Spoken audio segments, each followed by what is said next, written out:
Scott, what is it about Maidstone United at home that seems to give us these wins? It's 3 on the bounce now here at Arbor Park against them, a 1-0 win over them today. Ed Priti, with the winner, I could get that correct. How do you feel now after what's been a long run without a win, to now finally, as you've already said to me, get that monkey off your back? How relieved are you now to finally get that win? Yeah, it's a really difficult one for myself because it does completely consume you. It's been a really difficult 2 months in terms of my footballing life, thinking, are we doing things wrong? Am I making wrong decisions? Am I picking the wrong personnel? Is it the lads underperforming? There's so many things that go through your head, and by hook or by crook we needed to just get that monkey off our back, like you said, and just get a win. And I didn't realise it was our 3rd win in a row against Maidstone at home. I knew that we'd obviously beaten them last season, but yeah, to beat a club like them 3 times in a row at home is extra special. They're obviously a big football club in our division, so I think the spirit that the boys showed today, the willingness to sort of defend our box at times, because they did have us under pressure at times by loading the ball into our box, set pieces, but I thought to a man, I thought the boys were absolutely superb from sort of front to back. Charlie made a couple of great saves. You look at the impact that Bayliss and Edon have had. I'm not going to speak about myself because I don't need to, I don't need praise. But in terms of the boys that I'm playing at the back with, I thought they were absolutely immense. And then Edon pops up with a great header. He headed it like he meant it, and it's something that we've sort of spoken about recently. We've got a lot of height in our team now. I think the other important thing we've got is 2 left-foot players on that side. So just distances and clearances, it certainly helps. I could go for the whole team, just in terms of their work rate today. It wasn't pretty at times. We simplified it. We told the boys not to overplay. We wanted to sort of almost try and suffocate Maidstone as best as we could and play direct and make it a second ball game. And I thought we did that in large spells very well. But yeah, we just needed to find that win, and unfortunately we've got it. It was a difficult start as well against a game, which has been a sort of a theme for Slough for a little while now, but it felt towards the end of that first half, the last 10-15 minutes, it felt like there was some real momentum starting to build, and maybe the first half probably came at the wrong time. Yeah, I'm not sure. I think we would have taken going in 0-0 at half time. It's something that we've probably not done in a while. I'd have to think back, I'm not sure. It's the first goal that we've scored in a game, I think, since Hampton, which is a long time. And when you get the first goal in a game, it allows you to manage the game and hopefully try and see the game out. We've always been chasing the game, and I think for people that know football, people that play football, when you have to try and get yourselves back into the match, you leave yourselves open at times, and I think that's probably where we've been over the recent weeks. Probably a little bit of my eagerness to try and go and win the match as well. There's 3 times I think that I can think of at Tunbridge, Hemel, Western, where we've got back to 1-1, and we've basically put our foot down and tried to go and win it. But realistically, draws were no good. But I take responsibility for that, no problem. But I'm just delighted for the boys and delighted for the fans who obviously supported us throughout the whole time with not winning in a long spell. It's been really tough. I can say that now that we've won. I question myself, like I said. The staff have sat down with myself as well, and we've had some really good conversations. But I think we've got a really good squad. I think we've got a really good balance to the team now. We've obviously lost a few players to bring a few players in, and I'm really pleased with what we've got. You add Guy Hollis back to the mix as well, then it just strengthens that back line even more. You already mentioned his name, of course, Charlie Horlock. I think probably the save right at the end in injury time for me was the outstanding one. But for you, how important was he today? Yeah, Charlie's been consistent all season.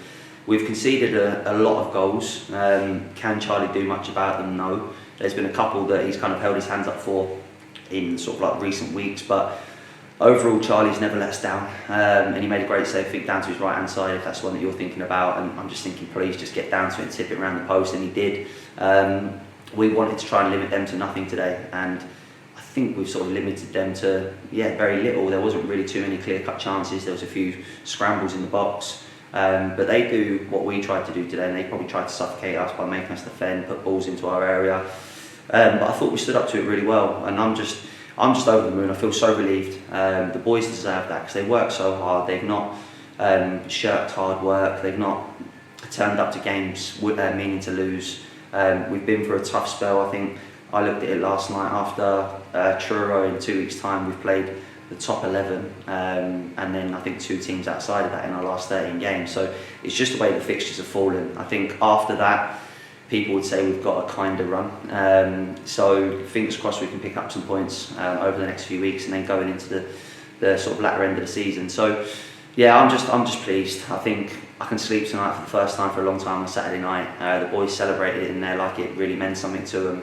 We've got an honest group, which I've said for the last two and a bit years, and I'm just pleased that the fans have stuck with us, because I know it's disappointing and there's been a lot of things said, and I've seen tweets and this, that and the other, and score predictions for today and everything, and no one believed in us. So listen, hopefully the ones that doubted us will go home tonight and be pleased. Just a quick mention as well for a favourite former Rebel who also was here this afternoon, in Temi Wecker. Did you manage to speak to him at all after the game? He actually FaceTimed me last night. So I speak to Temi 2-3 times a week. Probably a bit of a weird situation with me being a manager, but you've got to realise these lads are my friends as well. So I'll stay friends with the boys that have left. We left on really good terms. He's had an excellent season for Maidstone. Thought he was good today. But Temi's Temi, and I know that he's had a really good month with them, getting player of the month. So no, listen, we wish every single player that leaves us, we wish them well, just not when they play against us. So he's a friend of all of ours, and like I said, I thought he'd done well today. And you've mentioned as well, it was the first appearance of your young daughter Millie today. Will we be seeing the potential lucky charm at regular games? Well, I hope she might have to come to St Albans now. So no, it was a last minute thing that my wife's family were coming to the game and she didn't want to miss out. So I was a bit reluctant to bring her, a little bit cold, but yeah, I felt quite emotional at the end, if I'm honest. I feel extremely blessed to have obviously brought a daughter into the world in the past few weeks, and she's been my sort of saving grace when I get home from football, and the results haven't been great. But yeah, tonight I'm going to go home and celebrate with a gyros and hopefully a few cuddles on the sofa. And we finally then look forward to a very quick turnaround, of course. St Albans City again on Tuesday, away from home. Another tough fixture. They're a side that are obviously fighting down in the bottom half of the table, but it's got to be a game I would imagine now we're looking positively at. Yeah, I think we can go into that with a little bit of confidence that we've got a bit of belief from today's result. I think the one thing I would say is, someone asked me a question the other day, who's the best team we've played this year? And I think St Albans were right up there. I thought they were superb when they came here. So there's no easy games. There's so many good teams in this division now.